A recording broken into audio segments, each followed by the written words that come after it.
예, 여러분 안녕하십니까? 예, 빠박쌤입니다. 자, 이번에는 대학물리학 확장판 6장 원운동과 뉴턴 법칙의 적용 부분을 보시겠어요. 예, 이건 결국 뉴턴의 운동 법칙의 응용, 예, 그 원운동과 결합시켜 가지고 이제 다루는 부분이에요. 그리고 이제 원운동은 이제 등속 원운동일 수도 있고 그렇지 않을 수도 있어요. 자, 그 다음에 이제 우리 자연학화 운동. 그래서 공기의 저항 같은 거는 따지지 않는다고 했는데 따져보자 이거예요. 예, 그래서 저항력에 대해서도 이제 어느 정도 다루는 그런 부분이 되겠습니다. 자, 뉴턴의 운동법칙 응용 연장선상에 있는 단원이라고 생각하시면 돼요. 자, 시작해 보겠습니다. 자, 우리 등속 원운동에서 구심가속도 공부했었죠. 이렇게 뱅글뱅글 반지름이 R인 원결을 따라 일정한 속력 V로 이렇게 원운동을 한다. 그러니까 속력, 즉 속도의 크기가 일정한 거지 방향은 계속해서 변하죠. 그래서 가속도가 있다. 그래서 가속도의 크기는 R분의 V제곱이었고 방향은 원의 중심 방향이었죠.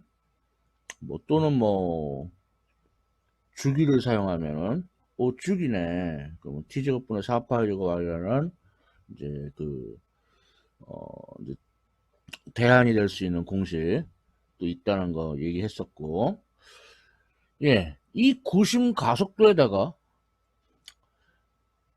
질량을 곱하면 F는 ma니까 F는 ma. 그래서 구심력이 나오게 돼요.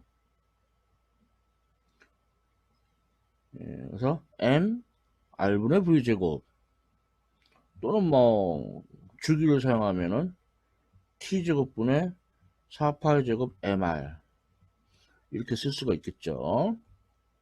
그래서 구심 가속도가 원의 중심을 향하니까 구심력도 당연히 그 원의 중심을 향하게 됩니다. 그래서 이렇게 어디를 가나 이렇게 원의 중심을 향해서 뚜뚜뚜뚜뚜뚜뚜 해가지고 원의 중심을 향하는 걸 알 수가 있죠. 자, 구심 가속도 R분의 V제곱에다가 질량 M을 곱해주면은 구심력이다. 참 쉽죠잉? 그러니까 뭐 구심 가속도는 암기하고 구심력을 따로 암기한다? 예, 뭐 그런 거 아니죠. 구심 가속도 암기한 다음에 질량 m만 곱해주면 돼요. 자, 다음은 이제 이거를 이제 여러 문제로 연습을 해볼게요. 자, 첫 번째 문제. 자, 수평면상에서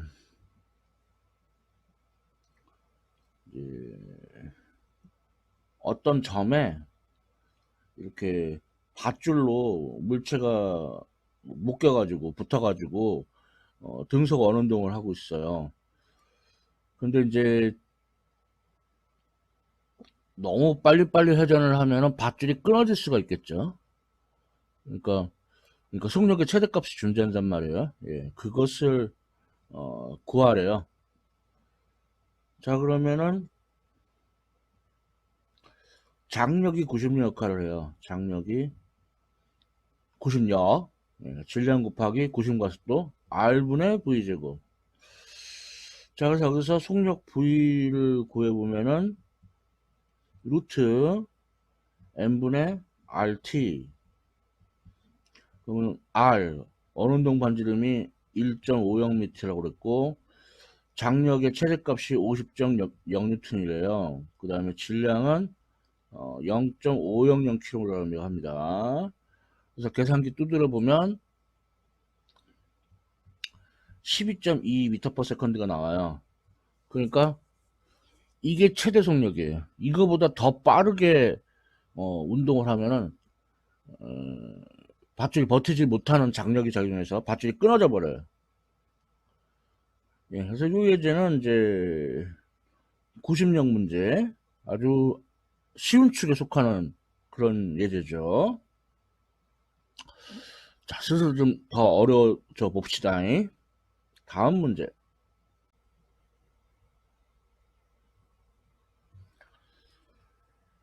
예, 물체가 이제 줄에 매달려서 이제 회전을 하는데, 뭐, 그 추시개처럼 그 한 평면상에서 똑딱똑딱 그렇게 하는 게 아니고, 이렇게 원을 그리면서, 이렇게 원을 그리면서, 이렇게 회전을 한다 이거예요.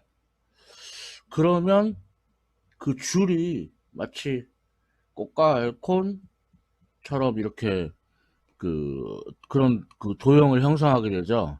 그래서 이거를 원뿔진자 혹은 이제 한자어로 원추진자 그렇게 불러요.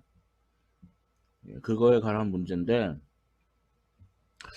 결과적으로 이제 물체는 이제 어, 원운동을 하는 거죠. 등속 원운동을 하는 거예요. 참 이때 이제 작용하는 힘들을 구해 보면은 힘은 두 개밖에 없어요. 중력하고 장력. 그래서 중력하고 장력이 있고 그 다음에 꿀팁 이제 좌표축을 어떻게 설정하냐면 가속도의 방향을 따라 좌표축을 설정하라고 그랬어요. 그러면은 가속도의 방향은 원의 중심 방향이에요. 지금 90 가속도이기 때문에 원의 중심 방향. 그래서 좌표축을 이렇게 세우면 돼요. 오른쪽을 양의 방향으로. 만일 그림이 이렇게 그려져 있다. 그때는 이제 왼쪽을 양의 방향으로 그런 식으로 좌표축을 설정을 하면 됩니다. 자, 그럼 이 좌표축을 설정을 하면은 중력은 Y성분밖에 없으니까 뭐 걱정할 필요가 없는데 장력이 그쵸? 장력을 뚝뚝뚝뚝뚝뚝 분해를 해야 돼요. 그러면은 요각이 세타니까 그래서 여기가 T 코사인 세타 얘가 T 사인 세타가 됩니다. 자, 그래서 X방향 R자힘, Y방향 R자힘을 구해보면은 X방향은 T 사인 세타 하나밖에 없고 자, 이게 질량 곱하기 가속도인데 예, 그 가속도가 다름 아닌 구심 가속도죠. 그래서 R분의 V제곱. 그 다음에 이제 Y방향은 T 코사인 세타가 윗쪽, 중력이 아래쪽. 그래서 마이너스 mg는 얘는 빵이에요. 자, 그러면 여기서 T 코사인 세타는 mg. 그럼 이제 말하자면 요것이 1식이고 얘가 2식이에요. 그래서 1식을 제곱하고 2식을 제곱해서 더하거나 아니면 1식을 2식으로 나눠주는 뻔한 수학적 스킬이 적용이 되죠. 그러니까 이거는 사인 제곱 세타 더하기 코사인 제곱 세타는 1이다. 이걸 이용하기 위해서 하는 거고 지금 문제에서는 진저의 속력을 구하라고 했으니까 얘보다는 밑에 거 1식 나누기 2식 자 그럼 1식은 이제 t 사인 세타는 m r분의 v제곱 이게 분자여오고 2식 t 코사인 세타는 mg 이게 분모로 와요. 그럼 여기서 tt mm 지워지고 사인 세타 나누기 코사인 세타는 한마디로 말해서 탄젠트 세타. 예, 그래서 속력 V가 지랄 탄젠트 세타. 발음이 안 좋죠. 그래서 그냥 RG 탄젠트 세타.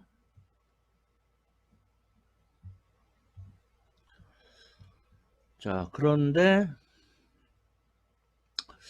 요 직각삼각형을 보면 직각삼각형을 보면 R이 그러니까 탄젠트 세타가 아니 왕왕왕왕왕 사인 세타가 L분의 R이거든요. 그러니까 R은 L 사인 세타예요. 그래서 이제 대입해주면 루트 LG 사인 세타 탄젠트 세타 이렇게 쓸 수 있다는 거 알 수 있죠. 예. 그러니까 꿀팁 가속도의 방향을 따라 좌표축을 설정하라. 근데 이제 가속도의 방향이 그러니까 구심 가속도니까 원의 중심 회전축을 향하죠. 예. 그거하고 예. 특히 이런 게 많이 나와요. 뻔한 수학적 스킬. 그래서 이제 두식을 제곱해서 더하거나 두식을 나눠주거나 그러면 제곱해서 더할 때는 사인 제곱 세타 코사인 제곱 세타를 더하면 1이고 두식을 나눌 때는 이제 사인 세타 나누기 코사인 세타는 한마디로 말해서 탄젠트 세타다. 이런 지식들이 사용이 돼요. 예, 아주 그런 전형적인 스킬들을 연습하는 그런 문제였습니다. 자, 다음 문제. 자, 도로 설계를 하는데 이제 커브를 도는데 어느 정도의 속력은 허용되도록 그렇게 도로 설계를 해야겠죠. 커브에서 마냥 과속하면 안 되지만 그래도 어느 정도 속력은 내게 도로 설계를 해줘야 돼요. 그래서 도로가 경사가 없어요. 그리고 대신에 마찰이 있다 이거예요. 마찰이 있다. 자, 그러면은 예, 자동차가 수평면상에 있는 것만으로도 두 개의 힘, 중력과 수직항력 이 두 개의 힘이 있고 그리고 자동차가 이제 회전축을 중심으로 해서 회전을 하게 되면은 자꾸 원심력 어쩌고 저쩌고 하는데 역시 예전 꿀팁에서도 지적했지만 엘리베이터처럼 그 내부에서가 아니라 그 밖에 외부에 정지해 있는 관측자 입장에서 문제를 풀라고 했죠. 이것도 마찬가지예요. 내가 자동차에 타고 있다고 생각하면 안 돼요. 그러면 원심력 어쩌고 저쩌고 잘 알지도 못하는 그런 그러니까 자동차 바깥에 내가 있다고 생각을 해야 돼요. 그러면 자동차 바깥에 있는 사람한테는 원심력이라는 건 없어요. 자, 아무튼 그래서 차가 바깥으로 밀리려고 하니까 밀리지 못하게 이 수평 이 경사가 없는 도로에 마찰이 있어요. 그래서 마찰력이 회전축을 향하여 이렇게 마찰력이 작용하게 돼요. 근데 이 마찰력은 정지 마찰력일까요? 운동 마찰력일까요? 예, 많은 사람들이 자동차가 운동하잖아. 그러니까 운동 마찰력 그렇게 말하는 사람들이 많아요. 근데 이제 예를 들어 도로를 위에서 내려다 봤다고 해봐요. 그럼 여기가 이제 회전축인 거고 자동차가 있어요. 그러면 이제 자동차가 일로 움직이는 거죠. 그러면 이제 이해를 돕자면 뭐 이렇게 딱 했을 때 여기가 X축이고 Y축이라면 자동차가 Y축으로 움직이는 거지 X축으로는 움직이지 않지 않잖아요. 그러니까 X축 멀어지는 방향 일로 움직인 거는 원하지 않잖아요. 그러니까 어 정지해 있기를 원하죠. X축 방향으로는. 그러니까 이거는 정지 마찰력이 맞습니다. 정지 마찰력이 맞아요. 자, 그러면 이때 이제 좌표축 뭐 의뢰 사용하는 이렇게 X축, Y축 이것도 사실 의뢰는 아니지. 이 X축이 그 원의 중심을 향한다. 구심 가속도 따라서 원의 중심 회전축을 향한다. 그래서 이렇게 놓은 거예요. 이게 이제 의뢰인은 아니란 말이에요. 예를 들어 그림을 이렇게 반대로 그릴 수도 있거든. 회전축이 여기 있고 이제 자동차가 여기 있다. 그럼 그때는 좌표축을 이렇게 잡아야 돼요. 그 구심 가속도가 그 원의 중심 방향, 회전축 방향이니까. 자, 그래서 이때 R자임의 X성분, R자임의 Y성분 식을 또 세워봐야죠. 자, 그러면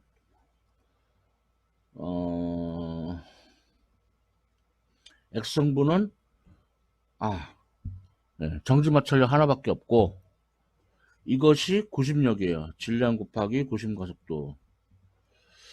그 다음에 Y방향은 수직항력이 위쪽, 중력이 아래쪽 해서 빵. 그래서 수직항력은 mg가 얻어지네요. 자, 여기서 느닷없이 부등식 등장. 예, 정지마찰력은 최대 정지마찰력 이하다. 최대 정지마찰력이 정지마찰력의 최대값이잖아요. 그리고 최대 정지마찰력은 정지마찰계수 곱하기 수직항력이죠.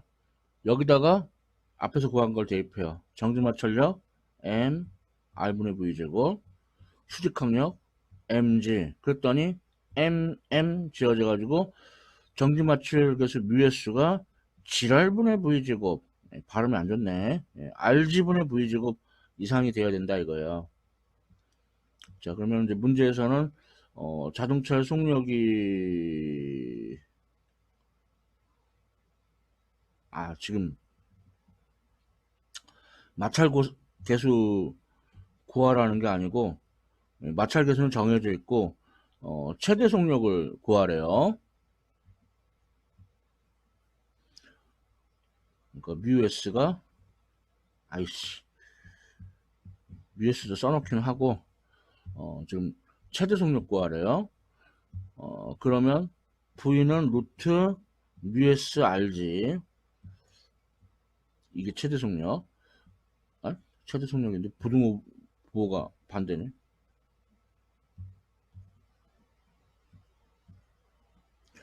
자, 그래서 정지마찰 계수가 0.523, 반지름이 35.0m, 자, 중력가속도는 9.80 m/s².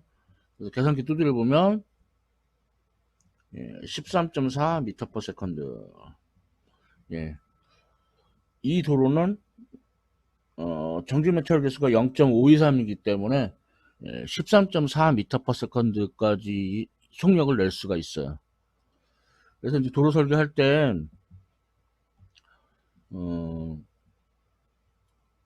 허용되는 이제 최대 속력을 정해놓고 정지마찰 계수가 얼마가 되도록, 그러니까 마찰이 있게 그렇게 도로 설계를 해야 되는, 그러니까 시공도 해야 되겠고. 그래서 요거는 경사가 있고 없고 마찰이 있는 경우였죠. 자, 다음은 극과 극 경사가 있고 마찰이 없는 경우를 참고로 한번 공부해 봅시다. 참고로. 자, 그러면 이 경우에 또 작용하는 힘은 꼴랑 두 개예요. 중력과 수직항력. 근데 좌표축을 우리 이렇게 비탈면이니까 좌표축을 이렇게 기울어진 좌표축을 쓰려고 하잖아요. 자, 빠박스의 꿀팁에 따르면 좌표축은 어떻게 한다? 가속도의 방향을 따라. 그러니까 가속도의 방향이 원의 중심 회전축 방향이죠. 그래서 의외로 이렇게 기울어지지 않고 똑바로 된 좌표축을 사용을 해야 돼요. 그럼 이 좌표축에 대해서 중력은 Y성분밖에 없고 이제 수직항력을 분해를 해야 됩니다. 그럼 수직항력을 분해를 하면은 이각이 세타가 돼요. 뭐 억각 어쩌고저쩌고 그딴 거 사용해 보면. 그래서 이제 X성분이 Nsin 세타고 Y성분이 N코사인 세타가 됩니다. 그래서 R자임의 X성분, Y성분에 관한 식을 쓰면 X성분이 Nsin 세타, 얘가 바로 구심력이 돼요. M R분의 V제곱. 그 다음에 이제 Y성분은 N코사인 세타가 위쪽, mg가 아래쪽이니까 마이너스. 그래서 이건 빵. 그래서 N코사인 세타는 mg가 돼요. 자, 그러면 뻔한 수학적 스킬. 자, 이걸 1식, 이걸 2식이라고 하면은 1식을 제곱하고 2식을 제곱해서 더하거나 1식을 2식으로 나누거나 뭐 이렇게 하면 되겠죠. 지금 1식을 2식으로 나누는 거를 해봅시다. 그럼 1식 n sin 스타는 m r분의 v제곱이 분자로 들어가고 20 n 코사인 세타는 mg가 분모로 들어가요. 그럼 여기서 m 지어지고 코사인 세타분의 사인 세타는 한마디로 말해서 탄젠트 세타. 그래서 세타는 탄젠트의 역함수 지랄분의 v제곱 발음 안 좋네. 예, rg분의 v제곱이라는 이런 결과가 나옵니다. 그래서 경사가 있고 마찰이 없는 경우에는 이게 최소 경사예요. 이거 이상으로 더 경사를 갖는 그런 비탈면을 그 형태의 그런 도로를 설계 및 시공을 해야 되겠죠. 극과 극. 앞에서는 경사가 없고 마찰이 있는 경우. 자, 지금은 경사가 있고 마찰이 없는 경우. 자, 그러면 마지막 세 번째 경우는 뭘까요? 경사도 있고 마찰도 있는 경우겠죠.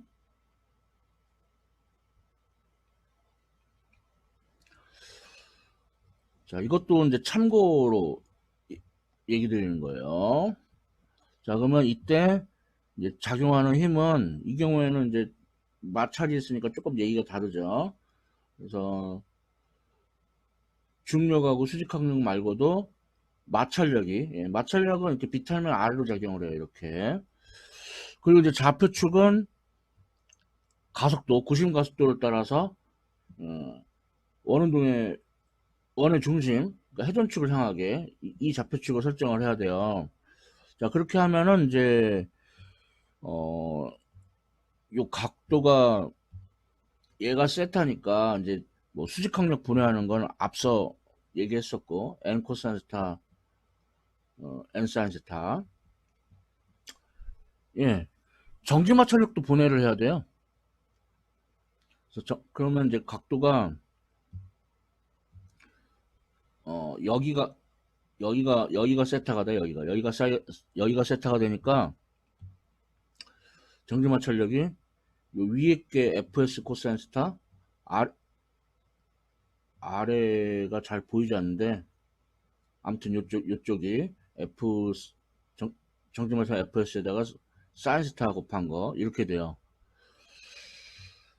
자, 그러면 R자임의 X성분, Y성분에 대한 식을 써보면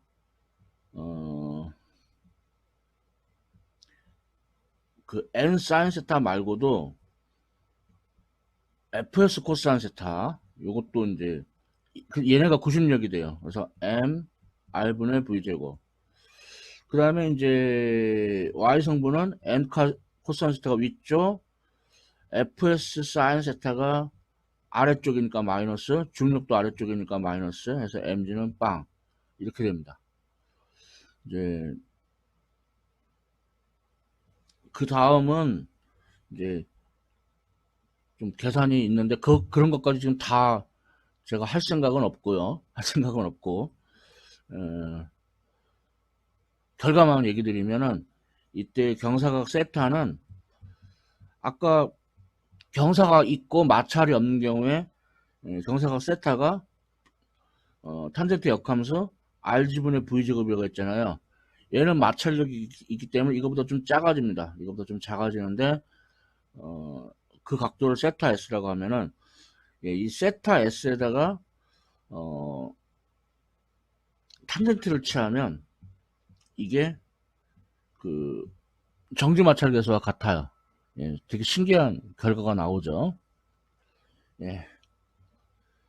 참고로 얘기 드는 거예요. 예, 그래서 제일 처음이 경사가 없고 마찰이 있는 경우, 다음은 경사가 있고 마찰이 없는 경우, 그리고 마지막으로 경사도 있고 마찰도 있는 경우. 어쨌거나 저쨌거나 이제 그 구심력이라는 힘은 따로 있는 게 아닙니다. 구심력이라는 힘은 따로 있는 게 아니고 기존의 힘들의 콜라보레이션으로 나타나는 게 구심력이에요. 그래서 뭐 경사가 없고 마찰이 있는 경우에는 정기 마찰력이 구심력이었고, 경사가 있고 마찰이 없는 경우에는 n 사인 세타가 그러니까 구심력에다가, 아니죠. 수직항력에다가 사인 세타 곱한 게 구심력 역할을 했고, 지금 이 마지막 경사도 있고, 마찰도 있고, 이 경우에는, 어, n 사인 세타 플러스 fs 코사인 세타가 구심력 역할을 해요. 이와 같이 구심력은 기존에 있는 힘들의 콜라보레이션으로 나타나는 거지 어떤 별개의 힘이 아니다. 자, 그래서 이제 봤고요.